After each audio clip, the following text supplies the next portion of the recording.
Boa noite, queridos, graça e paz, tudo bem?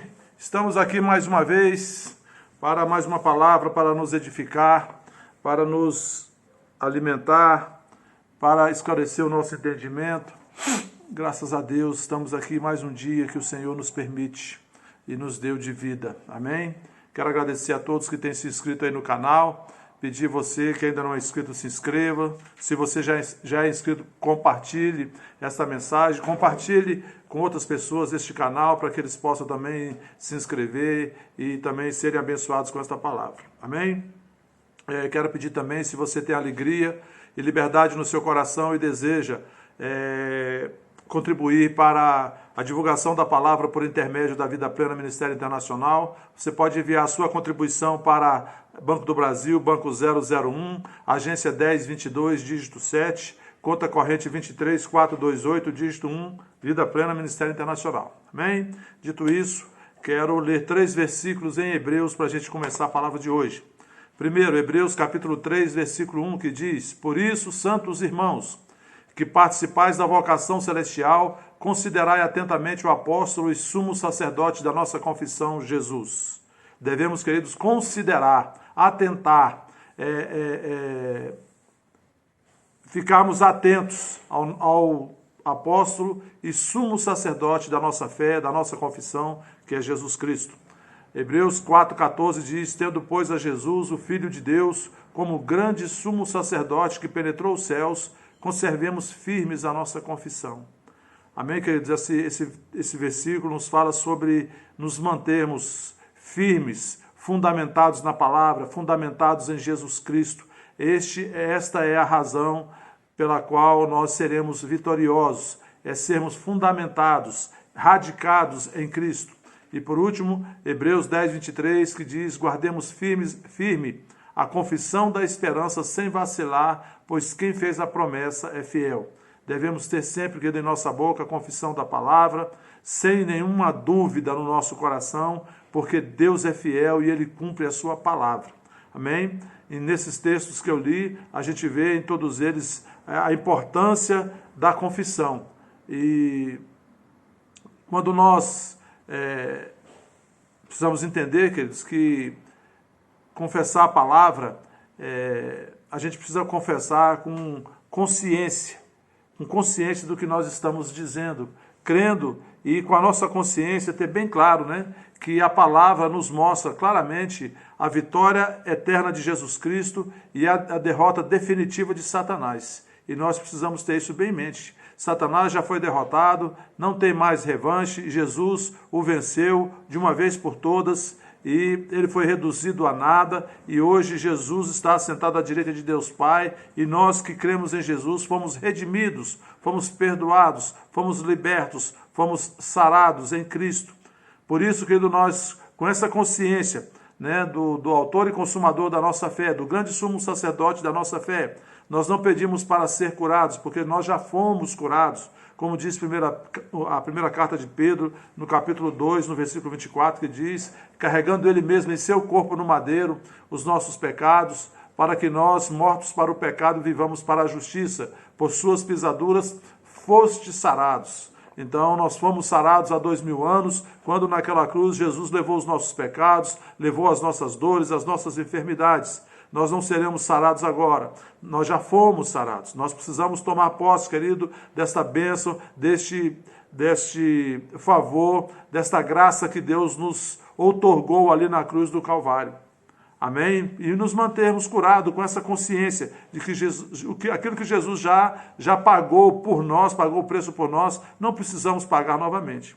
Amém? Nós não pedimos para sermos justos, porque nós já o fomos, nós já o somos. Segundo aos Coríntios 5, 21, diz que aquele que não conheceu o pecado, Deus o fez pecado por nós, para que nele, em Jesus Cristo, nós, eu e você, fôssemos feitos a justiça de Deus. Ou seja, a nossa situação com Deus foi resolvida na cruz do Calvário, quando Jesus reuniu os pecados da humanidade e os carregou. E ele pagou o preço do pecado. Ele pagou o preço da nossa redenção. Ele pagou o preço do nosso perdão. O seu sangue foi derramado para nos justificar, para nos purificar.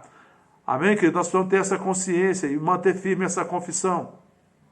Nós não precisamos pedir para sermos redimidos, porque a nossa redenção, querido, já é um fato consumado, já é um fato definido, é um fato absolutamente realizado na dimensão do Espírito e na dimensão da carne. Porque em Colossenses, no capítulo 1, versículo 13 e 14, o apóstolo Paulo diz: Ele nos libertou do império das trevas e nos transportou para o reino do Filho do seu amor, no qual nós temos a redenção, a remissão dos nossos pecados. Quando nós cremos no Senhor Jesus com o nosso coração e confessamos o seu senhorio sobre nós com a nossa boca, nós fomos tirados do império das trevas e fomos transportados para o reino do Filho do amor de Deus, para o reino de Jesus Cristo. E no reino de Jesus Cristo, que é o reino no qual estamos hoje, o reino ao qual nós pertencemos, os nossos pecados já foram perdoados, nós fomos redimidos, a nossa redenção já foi consumada. Amém, queridos? Temos que ter isso vivo na nossa memória. Para isso, nós precisamos, querido, renovar a nossa mente, deixar de pensar como velhas criaturas. Pensar, eu sou um coitadinho, querido, você não é um coitadinho. A partir do momento que você nasceu de novo, você se tornou filho de Deus, herdeiro de Deus, co-herdeiro com Cristo. Desculpe, na mente de Deus, na mente do Pai, nós estamos perfeitamente curados e perfeitamente livres do pecado. E nós precisamos assumir essa posição. Deus se lembra que colocou sobre Jesus as nossas doenças e os nossos pecados, e Jesus os carregou e os aniquilou, como foi profetizado, prometido por boca do profeta Isaías, em Isaías 53, versículo 4 e 5, que diz: certamente ele tomou sobre si as nossas enfermidades, e as nossas dores levou sobre si. E nós o reputávamos por aflito, ferido de Deus e oprimido.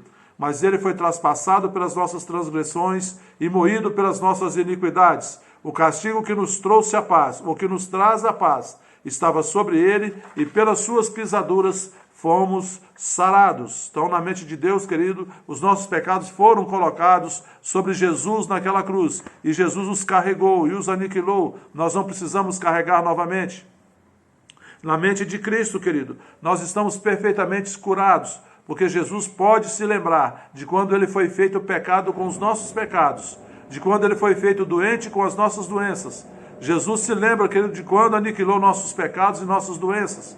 Em Hebreus capítulo 9, no versículo 27 e 28, diz: E assim como aos homens está ordenado morrerem uma só vez, vindo depois disso o juízo, assim também Cristo, tendo se oferecido uma vez por todas para tirar os pecados de muitos, aparecerá a segunda vez, não para tirar pecados, mas para salvar aqueles que esperam por ele. Então, queridos, Jesus se lembra que sobre ele foram colocados os nossos pecados, as nossas doenças, e ele os aniquilou de uma vez por todas. E Jesus já veio e já realizou esta obra.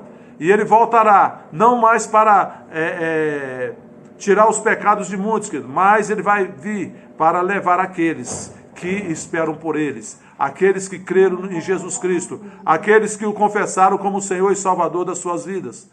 Então nós devemos agora, enquanto vivemos nessa terra, decidir o nosso futuro, decidir o nosso destino, crendo no Senhor Jesus, confessando como Senhor e Salvador das nossas vidas, para que possamos, quando o Senhor Jesus voltar a essa terra para buscar a igreja, nós possamos estar prontos, preparados para subir com o nosso Rei, com o nosso Redentor, com o nosso Salvador, o nosso Senhor e Salvador Jesus Cristo. Amém, queridos? Romanos 6,14 diz: porque o pecado não terá domínio sobre vós, porque vocês não estão debaixo da lei, e sim da graça. Se o pecado não tem domínio sobre nós hoje, querido, também a doença, porque a doença é decorrência do pecado. A doença só entrou na trajetória do homem ali no jardim do Éden, depois que o homem caiu, depois que o homem pecou. Então a doença, ela é decorrência do pecado. Se o pecado foi destruído na nossa vida, na nossa realidade, por intermédio de Jesus Cristo, a doença foi juntamente com ele. Amém, queridos? Na mente de Deus, Deus se lembra que ele colocou sobre Jesus, naquela cruz, os nossos pecados e as nossas doenças. Na mente de Cristo, Jesus também pode se lembrar que ele se foi feito pecado por nós, que ele carregou com os nossos pecados. E na mente do Espírito Santo, querido, nós estamos absolutamente livres do pecado e das doenças, porque o Espírito Santo se lembra de quando Cristo foi feito pecado e de quando Cristo foi feito enfermos em nosso lugar. Ele se lembra de quando ele ressuscitou Jesus Cristo dentre os mortos. Quando Jesus foi ressuscitado pelo Espírito Santo, de dentre os mortos, o pecado e as doenças foram aniquilados e foram deixados para trás, querido, e não tem mais como nos atingir. Nós precisamos ter essa consciência e ter essa clareza na nossa consciência da obra redentora de Jesus Cristo. A questão toda é, nós reconhecemos a palavra de Deus como verdade absoluta para nós, sim ou não? A renovação da nossa mente, então, querido, ela toma um lugar preponderante para que nós possamos experimentar a boa, perfeita e agradável vontade de Deus.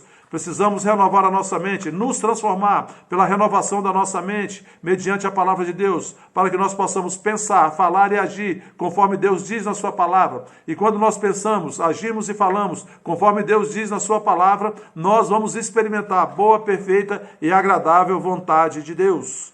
Amém, queridos? Nós vamos receber os benefícios da obra redentora de Jesus Cristo, quando andamos segundo a palavra. Tito, capítulo 3, do versículo 5 ao 7, diz: E ele nos salvou, não por obras de justiça praticadas por nós, mas segundo a sua misericórdia. Ele nos salvou mediante o lavar regenerador e renovador do Espírito Santo, que ele derramou sobre nós ricamente por meio de Jesus Cristo, nosso Salvador, a fim de que, justificados por graça, nos tornemos seus herdeiros, segundo a esperança da vida eterna. Amém, queridos? Não fomos salvos pelos nossos méritos, pelas nossas obras. Fomos salvos pela obra de Jesus Cristo, que ele realizou ali na cruz do Calvário. Temos que ter isso muito firme, muito claro nas nossas consciências. O apóstolo Paulo diz também em Efésios 4, no versículo 23 e 24, E vos renoveis no espírito do vosso entendimento, e vos revistais do novo homem, criado segundo Deus, em justiça e retidão procedentes da verdade. Precisamos, querido, renovar o espírito do nosso entendimento com a palavra, para que a gente possa estar, querido, alinhado com aquilo que Deus diz que nós somos em Cristo, daquilo que nós podemos em Cristo, aquilo que nós temos em Cristo, para que nós possamos experimentar a boa, perfeita e agradável vontade de Deus. Colossenses 3,10, o apóstolo Paulo diz: E se revestiram da nova natureza que se renova, para o pleno conhecimento, segundo a imagem daquele que a criou. O que nós temos que fazer diante desta palavra, querido? A gente tem que dedicar o nosso tempo, um tempo precioso das nossas vidas, para renovar a nossa mente, para nos transformar pela renovação da nossa mente mediante a palavra. Onde nós iremos renovar a nossa mente? Na televisão? Não. A televisão não renova a nossa mente, ao contrário. A televisão, ela cada vez mais firma os valores do mundo, os valores desse sistema maligno que impera no mundo. O medo, a opressão, o ódio, a injustiça, a televisão faz isso, querido. Nós devemos o quê? Onde que nós vamos renovar nossa mente? Na palavra de Deus, na Bíblia, lendo e meditando na palavra. E isso, querido, isso não cai do céu. Isso é feito mediante uma escolha individual. Eu escolho renovar a minha mente. Eu escolho me transformar pela renovação da minha mente. Você precisa também escolher se transformar e renovar a sua mente mediante a palavra, mediante a meditação na palavra de Deus. Isso não cai do céu, isso não é automático, querido. Isso é uma disciplina que cada um de nós tem que fazer individualmente, uma decisão que cada um de nós individualmente tem que tomar para o nosso benefício, não é para o benefício de Deus. Deus não se torna mais Deus porque nós decidimos renovar, nos transformar pela renovação da nossa mente. Não, Deus continua sendo Deus e Ele continua sentado no seu trono, reinando soberanamente no universo, querido. Nós é que precisamos, para o nosso benefício, nos transformar pela renovação da nossa mente. Então isso depende de uma decisão individual, uma decisão firme, individual de cada um de nós, minha e sua. Eu já decidi, e você? Você já se decidiu a renovar a sua mente, a se transformar pela renovação da mente? Se ainda não, querido, hoje é o dia. Hoje é o dia propício para isso. Decida desligar essa televisão que tem trazido só notícias ruins, que tem trazido só lixo para dentro da sua casa, para dentro da sua mente, e decida conhecer a palavra de Deus. Decida se aprofundar no conhecimento de Deus, da sua palavra, para que você possa descobrir os tesouros de Deus, aquilo que você já tem em Cristo, aquilo que você já pode em Cristo, para que você possa se tornar cada vez mais livre, exercendo os seus direitos, exercendo, querido, aquilo que você é, aquilo que você tem e aquilo que você pode em Cristo. Em Efésios capítulo 1, no versículo 3, diz: Bendito Deus e Pai de nosso Senhor Jesus Cristo, que já nos abençoou com toda sorte de bênçãos espirituais nas regiões celestiais em Cristo. Amém, querido? Deus já nos abençoou. Agora nós precisamos renovar nossa mente, conhecer o que nós temos, o que nós podemos, o que nós somos em Cristo, para que nós possamos exercer o nosso direito, crendo na palavra, confessando a palavra, trazendo à realidade as coisas invisíveis para se tornarem visíveis em nossas vidas, mediante o conhecimento, a confissão da palavra. Amém, queridos? Guardemos firme a confissão da nossa fé, da nossa esperança, porque sem vacilar, sem duvidar, porque quem fez a promessa é fiel. Quero terminar com um versículo que eu amo, que está no Salmo 119, do versículo 89 e 91, que você precisa deixar isso firme na sua mente. Esse versículo diz assim, Salmo 119, do versículo 89 ao 91. Para sempre, ó Senhor, a tua palavra está firmada no céu. A tua fidelidade se estende de geração em geração. Fundaste a terra e ela permanece. Conforme os teus juízos, assim tudo se mantém até hoje, porque todas as coisas estão ao teu dispor. Amém, queridos? Para sempre, a palavra de Deus está firmada no céu e a fidelidade de Deus se estende de geração em geração. Então, quando nós nos agarramos à palavra, nós nos firmamos na palavra, nós estamos nos firmando, querido, em algo que é eterno, que em algo que é imutável, que não muda, amém? Que não é passageiro, que não é modinha, que não é onda, é algo que é firme, é algo que é permanente, é eterno, a palavra de Deus. Amém? Feche seus olhos nesse momento, eu vou orar por você. Pai, em nome de Jesus, eu te agradeço pela tua palavra. A tua palavra, Pai, é a verdade. Te agradeço porque a tua palavra está firmada nos céus e na terra. A tua fidelidade, Pai, se estende de geração em geração. Te agradeço, Pai, porque cada dia mais a tua palavra se torna realidade nas nossas vidas, porque cremos, porque confessamos e porque vivemos segundo a tua palavra. Pai, eu te agradeço porque nessa semana nós oramos em favor de várias pessoas. Oramos pelo seu Walter, ele já teve alta, já está em casa. Oramos pelo seu Alcísio, ele fez a cirurgia, já está em alta, já está em casa. Oramos pelo Renato, ele já se recuperou, está se recuperando cada dia mais. Pai, cremos também que a Thalita, apesar de não termos notícia, ela está se recuperando. Muito obrigado, Pai, por tudo. Nós te agradecemos, por tudo nós te damos graças, Pai. Em nome de Jesus, oro por cada irmão, cada irmã da vida plena, por cada família. Pai, abençoa-os em nome de Jesus Cristo. Pai, declaro sobre aqueles que perderam o emprego, portas abertas de novos empregos, novas portas, portas melhores. Em nome de Jesus, declaro sobre a vida dos empresários da vida plena também, portas abertas, inspiração do céu, Pai, para novas estratégias, novos negócios, crescimento e rompimento na vida deles, na vida de cada um da vida plena e seus familiares. Paz, alegria, prosperidade e sucesso, em nome de Jesus Cristo. Muito obrigado. Queridos, compartilhe essa mensagem. E até a próxima. Boa noite a todos. Lembrando que amanhã, domingo, nós temos Escola de Discípulos com uma nova matéria a partir das 10 horas da manhã.